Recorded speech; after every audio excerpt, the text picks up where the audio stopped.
नमस्कार, SBT news में आपका स्वागत है। पेश है 4 जून शुक्रवार सुबह 10:15 बजे राजस्थान की बड़ी खबरें।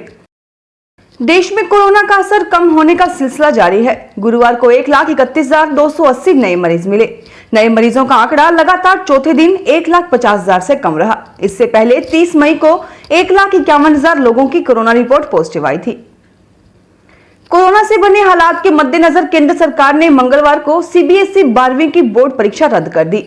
हरियाणा ने भी इसी दिन 12वीं की बोर्ड एग्जाम न कराने का फैसला लिया। इसके ठीक एक दिन बाद यानी बुधवार को पहले गुजरात ने, फिर मध्य प्रदेश ने, उसके बाद उत्तराखंड और राजस्थान ने भी अपने यहाँ बोर्ड की परीक्षाएं रद्द करने की घोषणा कर दी।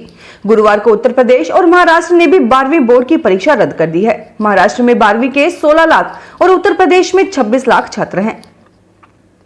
बीती रात जैसलमेर मुख्यालय सहित जिले के ग्रामीण अंचलों में आए तूफानी अंधड़ की वजह से डिस्कॉम को करीब 6 करोड़ रुपए का नुकसान हुआ और शहरों व गांवों की विद्युत आपूर्ति व्यवस्था लड़खड़ा गई।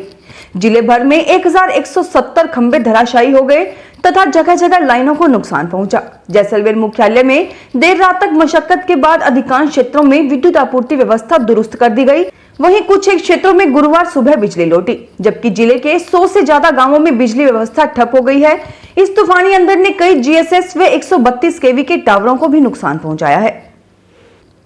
धौलपुर में भ्रष्टाचार निरोधक ब्यूरो ने गुरुवार शाम सदर थाने की पंचगांव चौकी प्रभारी कुंज बिहारी शर्मा को 20,000 रुपए की रिश्वत लेते रंगे हाथों गिरफ्तार किया है, जबकि मामले में शामिल एक पुलिस हेड कांस्टेबल मौके से भाग निकला। रिश्वत आबकारी अधिनियम के तहत मामला दर्ज नहीं करने और स्कूटी को छोड़ने की एवज में मांगी गई है।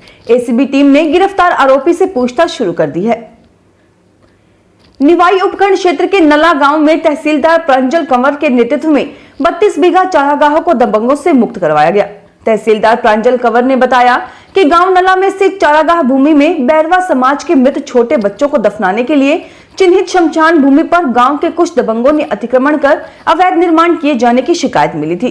तहसीलदार ने बताया कि शिकायत का निस्तारण करने मौके पर पहुंचे तो दबंगों ने 32 बीघा सरकारी भूमि में कच्चा और पक्का निर्माण कर अतिक्रमण कर रखा था। देवली उपखंड क्षेत्र में रोक के बावजूद अवैध बजरी खनन हो रहा है। एसडीएम के निर्देश पर गुरुवार को खारी नदी में चल रहे अवैध बजरी खनन को रोकने को मलेड़ा व रामथला के समीप दर्जन भर रास्तों को जेसीबी से काटकर मार्ग अवरुद्ध किया गया। उपखंड अधिकारी भारत भूषण गोयल ने बताया कि कई दिनों से नेगड़िया क्षेत्र से अवैध बजरी परिवहन की सूचना मिल रही थी। धौलपुर में कोरोना का कहर हर वर्ग पर पड़ा है।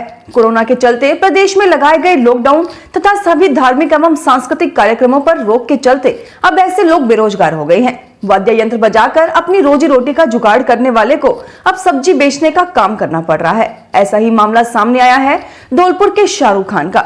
वह भजन कीर्तन मंडलियों में वाद्य यंत्र बजाता था, लेकिन अप्रैल माह में ऐसे धार्मिक आयोजन सरकार ने बंद कर दिए। वहीं मंडली का कार्य मिलना बंद हुआ तो हाथ का हुनर कढ़ाई बुनाई का कार्य शुरू कर दिया, लेकिन शादी विवाहों पर सख्ती होने के कारण अधिक काम नहीं आया। सीमावर्ती जिले बाड़मेर में दुधारू पशुओं की तादाद बढ़ रही है। गायों की संख्या 1 लाख से ज्यादा बढ़ी है तो भैंसें भी 8,000 से अधिक हुई हैं। बकरियों की संख्या 50,000 से अधिक हो चुकी है। ऐसे में बढ़ता दुधारू पशुधन दूध उत्पादन के लिए शुभ संकेत है तो युवा पीढ़ी का खेती के साथ पशुपालन में भी रुझान बढ़ने के संकेत है। जिला प्रदेश के अग्रणीय पशुपालन जिलों में की सूची में आता है। प्रदेश के जहां 5 करोड़ 70 लाख पशुधन है तो बाड़मेर जिले में 54,16,000, इसमें से भी करीब 41 लाख पशु दुधारू हैं। मानसून ने गुरुवार को केरल में दस्तक दे दी है। इसके सभी मानक पूरे होने के बाद मौसम विभाग ने मानसून के केरल पहुंचने की घोषणा की है। इस बार मानसून 2 दिन लेट है। दक्षिण पश्चिम मानसून के केरल में पहुंचने की स्थितियां कुछ दिन पहले ही बननी शुरू हो गई थी। मौसम विभाग का अनुमान है कि इस बार बारिश सामान्य से बेहतर 101% होगी। इसके 4% कम या ज्यादा होने की गुंजाइश भी रहेगी। महाराष्ट्र में 10 जून तो उत्तर प्रदेश में 22 जून तक मानसून के पहुंचने की उम्मीद है। 2 से 18 साल के बच्चों पर वैक्सीन ट्रायल को लेकर दिल्ली हाईकोर्ट में एक याचिका लगाई गई है। इसमें कहा गया है कि कोविड वैक्सीन का इस आयु वर्ग पर ट्रायल नरसंहार के जैसा है और इसे तुरंत रोकना चाहिए। Drug controller general of India ने भारत बायोटेक को कोवैक्सीन के बच्चों पर ट्रायल की मंजूरी दी थी। याचिकाकर्ता संजीव कुमार ने कहा कि यह एप्लीकेशन हाई कोर्ट के सामने है। इसमें केंद्र और भारत बायोटेक को नोटिस भी भेजा जा चुका है। इसके बावजूद जून से ही बच्चों पर वैक्सीन के ट्रायल शुरू किए जा चुके हैं। धार्मिक स्थली रामदेवरा में स्थित पवित्र राम सरोवर तालाब की पाल पर वर्षों पूर्व बाबा रामदेव की समाधि के लिए दर्शनों के लिए आने वाले श्रद्धालु के आकर्षण के लिए बनाई जा रही सिद्धि कलश वाटिका की योजना 1.5 दशक से सिरे नहीं चढ़ पाई है। जिम्मेदारों की अनदेखी के कारण यहां पूर्व में करवाए गए निर्माण कार्य भी दुर्दशा का शिकार हो रहे हैं। तत्कालीन जिला कलेक्टर के पाठक की ओर से सिद्धि कलश वाटिका योजना बनाई गई थी, जिस पर उस समय हजारों रुपए की धनराशि भी खर्च की गई और यहाँ कुछ निर्माण कार्य करवाए गए। जिला कलेक्टर का तबादला होने के साथ योजना भी ठंडे बस्ते में चले गई। उनके बाद आए अधिकारियों ने इस योजना को लेकर कोई ध्यान नहीं दिया। बीजेपी के 1-2 नहीं बल्कि 33 विधायक ऐसे हैं जो दोबारा सत्ताहीन तृणमूल कांग्रेस में जाना चाहते हैं। चुनाव के पहले टीएमसी से भी 33 विधायक ऐसे थे जो बीजेपी में शामिल हो गए थे। इनमें से 13 को पार्टी ने टिकट दिया था। दावा किया जा रहा है कि 33 विधायक तो टीएमसी के संपर्क में हैं ही। इसके अलावा बीजेपी के राष्ट्रीय उपाध्यक्ष मुकुल राय के बेटे शुभ्रांशु भी तृणमूल ज्वाइन करना चाहते हैं। हालांकि बीजेपी प्रवक्ता शमीक भट्टाचार्य ने इसे कोरी अफवाह करार दिया है। उन्होंने कहा है कि जो लोग मुझे 33 का आंकड़ा दे रहे हैं, मैं उन्हें 72 की संख्या बता रहा हूं, क्योंकि यह दावा झूठा है। राजधानी जयपुर में लॉकडाउन की छूट के दौरान आवाजाही में बाधक बन रहे ठड़ी ठेले वालों को व्यवस्थित खड़ा करने की मांग उठने लगी है। इस आशय को लेकर जयपुर व्यापार महासंघ ने जिला कलेक्टर और पुलिस आयुक्त को पत्र भेजा है। साथ ही बाजारों को शाम 5 बजे तक खोलने की भी अनुमति मांगी है।